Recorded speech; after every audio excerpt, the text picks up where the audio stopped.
자, 오늘은 아이폰 13 프로를 사용하면서 느꼈던 점 제가 간단하게 기존에 사용했던 아이폰 11과 비교해서 말씀드리도록 하겠습니다. 자, 우선은 박스, 케이블 하나 끝입니다. 정말 충전기 하나 안 줘요. 자, 우선 아이폰 13 시에라 블루입니다. 색깔 죽이죠. 시그니처 색깔에다가 저는 프로 모델이기 때문에 이쪽이 스테인리스로 굉장히 깔끔하고 아름답게 처리가 되어 있습니다.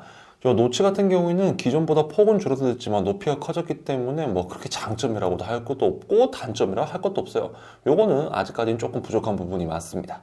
카메라 같은 경우에는 프로 모델답게 세 가지를 가지고 있습니다. 기존의 아이폰 11과 비교해보면 확실히 눈알이 커졌습니다. 그래서 요것 때문에 많이 까이기도 했는데 이게 또 보다 보면은 점점 이뻐지는 게 바로 애플의 매직이죠. 웨이징이 됩니다. 이 디자인이 이제는 이뻐 보여요. 요번에 접사 기능 들어갔죠? 근데 쓸 때는 없습니다. 대신 프로 모델이라 화각이 다양해서 확실히 다양한 구도의 사진을 찍을 때는 요 일반 모델보다는 훨씬 유리합니다. 그 인물사진 찍으신 분들은 알겠지만 망원이 인물사진에 좀 더 특화되어 있잖아요. 그렇기 때문에 망원 저는 굉장히 잘 쓰고 있습니다. 시네마틱 동영상 모드 같은 경우에는 아직은 어색하고 굳이 이걸로 심도 표현을 하려고 할지는 의문입니다. 저는 잘 안 쓰고 있어요.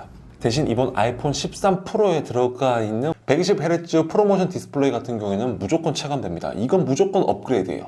저 같은 경우에는 아이폰 11과 같이 사용하고 있기 때문에 확실히 체감이 되는데요. 사실 요 120Hz만 쓸 때는 잘 모르겠는데 60Hz 쓰다가 120Hz 써보면 확실히 요 녀석이 부드럽고 요 녀석 같은 경우에는 정말 버벅임이 눈에 보입니다. 자, 그립감 같은 경우에는 똑같은 6.1인치지만 프로 모델은 베젤이 더 적습니다. 확실히 이 손에 쥐는 그립감은 프로 모델이 일반 모델보다 훨씬 좋습니다. 그립감은 압승. 지난 12부터 들어갔던 요 각진 디자인 같은 경우에는 사실 이거는 호불호예요. 저 같은 경우에는 요 둥글둥글한 디자인보다 각진 디자인이 조금 더 터프한 느낌을 준다고 생각하고 있기 때문에 개인적으로는 요번 13의 각진 디자인이 훨씬 더 멋있다고 생각합니다. 자, 배터리 같은 경우에는 120Hz가 들어갔지만 이게 가변 주사되기 때문에 이 녀석이 훨씬 더 좋다고 하더라고요. 스펙상으로는 아이폰 프로가 압도적으로 좋아야 될 것 같은데 사실 실사용에서는 솔직히 저는 큰 차이점을 못 느꼈습니다. 외출했을 때는 아직까지 둘 다 전 좀 부족했어요. 이건 개인차가 있으니까 참고만 하시면 될 것 같아요. 마지막으로 두뇌에 해당되는 AP 업그레이드에 대한 체감은 사실 딱히 없습니다. 기존의 아이폰 11 같은 경우에도 저는 전혀 버벅임을 느끼지 못했어요. 성능적인 측면에서는 2년 전에 나왔던 용 모델 같은 경우에도 크게 문제가 없었기 때문에 아이폰 13 프로로 넘어와서 딱히 좋아진 건 느끼지 못했습니다. 그리고 이게 표현이 될지 모르겠는데 이게 아몰레드 디스플레이고 요건 LCD잖아요. LCD보다 아몰레드 디스플레이의 절대 밝기가 지금 요 녀석이 훨씬 더 밝게 설정이 되어 있습니다.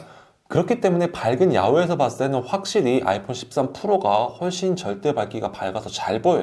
대신 OLED이기 때문에 번이 생기지 않을까라는 걱정을 하고 있긴 하지만 뭐 그래도 2년밖에 안 쓰는 거니까 기존 아이폰에서 아이폰 13으로 넘어오신다면 저는 무조건 프로 모델. 왜냐면 일반 모델은 120Hz 디스플레이가 없어요. 그렇기 때문에 이 프로 모델을 강력 추천드립니다.